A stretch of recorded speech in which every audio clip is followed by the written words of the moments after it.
Hello, I'm Oswald Rabelo, and this is my oral presentation for the course English for Academic Purpose, Inglês com Fins Acadêmicos 5, and the teacher is Leonardo Nunes. So let's go. So I will talk about what is the competence of an effective teacher today, and in the end I will talk a little about my own experience as a teacher. So, what is a competent teacher, language teacher? The first requirement is the knowledge of foreign language, B2 or C2 level. I think in my experience, I see a lot of language school, requiring only the upper intermediate level from the teacher. But if the teacher has a proficient level, it's better because he can give class with more natural way when he speak, when he explain grammar, etc. Also, it's important to the teacher to know the target language culture, like society issues, like social problems, racism from the language he's studying, games, books, songs, films, and history. This enrich the class during the teaching process if the teacher has a good background.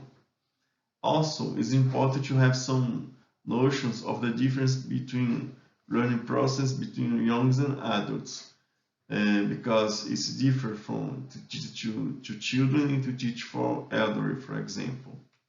Okay. So, what is the current context of education, of language education? So you know that in the primary education is the best age to acquire language. That is, the children acquire language, but the adults just learn. Acquire language is when you learn the language naturally, when you can speak like a native. This is not possible for adults. They have to memorize the language and to have input of the language in order to be able to speak the language. Also, according to research that I make, education system traditionally focus on teaching passive skills. Like it's very common that you have students that have studied language since the childhood and to go to the university and have only the knowledge of basic language, basic English, because in school they were taught only to write and to listen in English, only passive skills. So that's why a lot of students think that they have been studying 10 years English, they are advanced, but when it comes to university, they aren't able to speak or to write a composition because they are taught only passive skills. Also, it's important that today we consider that teaching is not only to teach some topics, some material, but also is a cultural thing. Like when you teach not only to read words, but to read the world. Also, this is a phrase that Freire postulates. And teaching is involved in society, in ideological issues, and etc. And also it's important nowadays to teach language because we live in a diverse world and globalized world. So language is the tool to insert yourself in the economy and in the labor market. Okay. So I have also researched on a paper that asks students what are their opinion about the experience in language teaching. So usually students don't think that proficiency is crucial to effective language teaching. So as I told in the beginning, it's not necessary to a teacher to have proficient level of English in order to be able to teach. If he has a good background of English language and he is, for example, very charismatic, maybe we're going to have a good class. So the student lists some skills that are necessary to have a good class. For example, they mention that a class must be engaging, active, real-life skills, immersive learning, positive relationship between teacher and student, and personalized attention. So you have to be in order to have a teacher student to learn the language, to learn the lesson. We have to have an interesting class, and interesting class are made for interesting teachers. Okay. And also some new information that I brought here for you is that it's very trendy to say that you have to develop the autonomy of students, that they have to learn by themselves. But in language teaching, students don't consider it that much important, because students prefer much more that they have feedback and follow-up from the teacher than they let them alone to learn by themselves. Okay.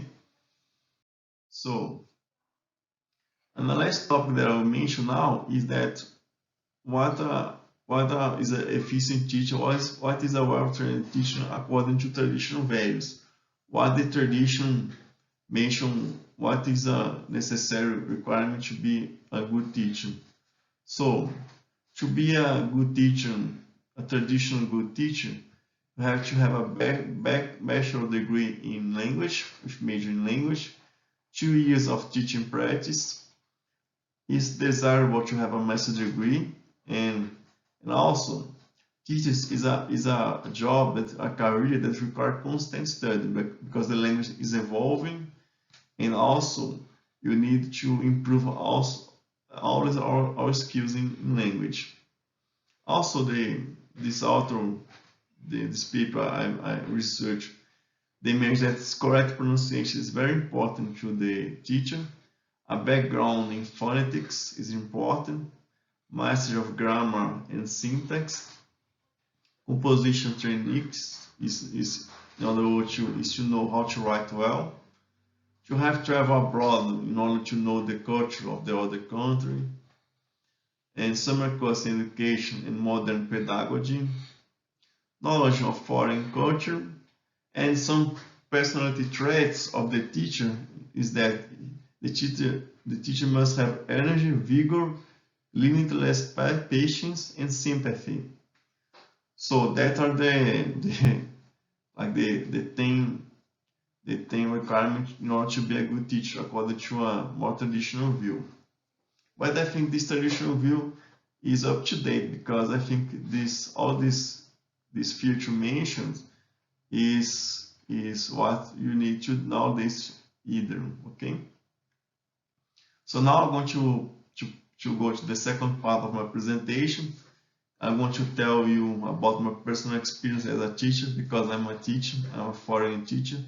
I teach French, Portuguese, and English at my home. I am an online teacher since 2015. So let's go to the second part of the presentation.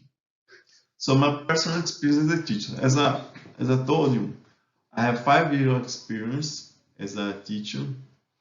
And what I see in my experience, I see that the students, they seek a teacher to train active skills like writing and speaking, because the passive skill they have learned in schools during the schooling years.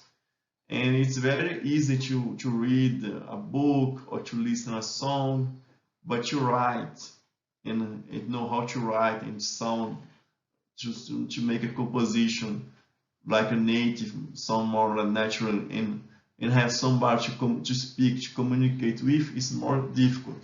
And it's not very easy to have somebody on the internet that is available to talk to you in another language, in a foreign language. And moreover, when you engage yourself to practice English with a foreign, and maybe you don't have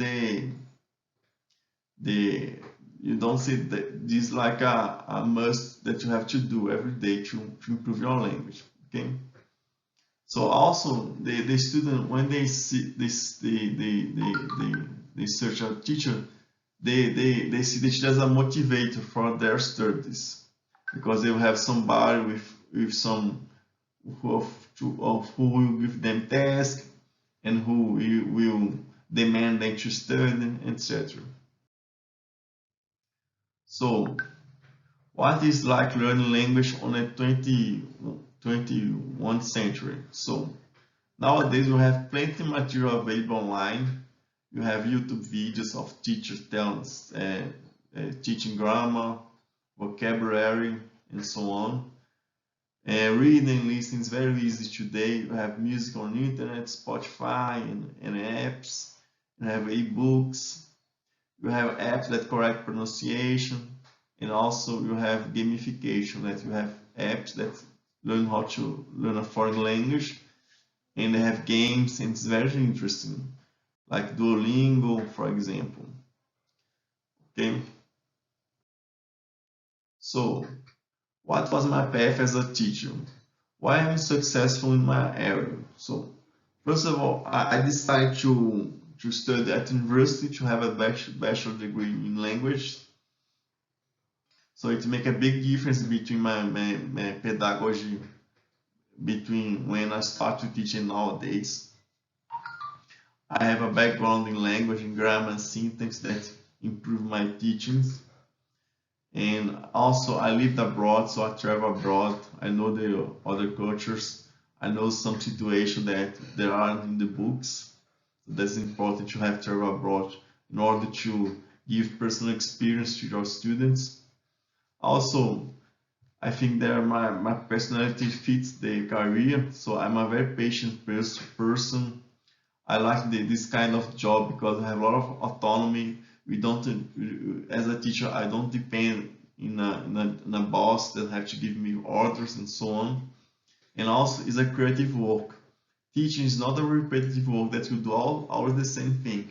You have also to always to reinvent yourself, to seek to solve doubt of your students. For example, you have a new doubt of a student of a new question about a new topic, and have to plan class according to the student's demand. So it's never the same thing. You can give the same class to different students, and you won't be the same class because you have the different reactions, different questions, different dynamic between, because persons are never the same. And also I attribute my success because I know the technology of teaching online since 2015. So during the coronavirus pandemic, I couldn't keep my job. So I didn't depend on learning new technology, how to choose the computer, how to use the webcam, how to use the app, because I was doing that since 2015. So that's my thing. I think that's the main reason I'm a success, because I have a background in language at university. I teach this since 2015. I have lived abroad, traveled abroad for many years in my life, and the job career fit my personality. So if you want to become a teacher, I recommend you to see if you have this, if you like this kind of future, if you like creative jobs, if you like to be autonomous, and if you are willing to study language at the university. So that is for today. Thank you for attention. If you have any question, you can send me the question to my email, that is Oswald Rabelo at outlook.com. So that's it. Thank you for attention. See you.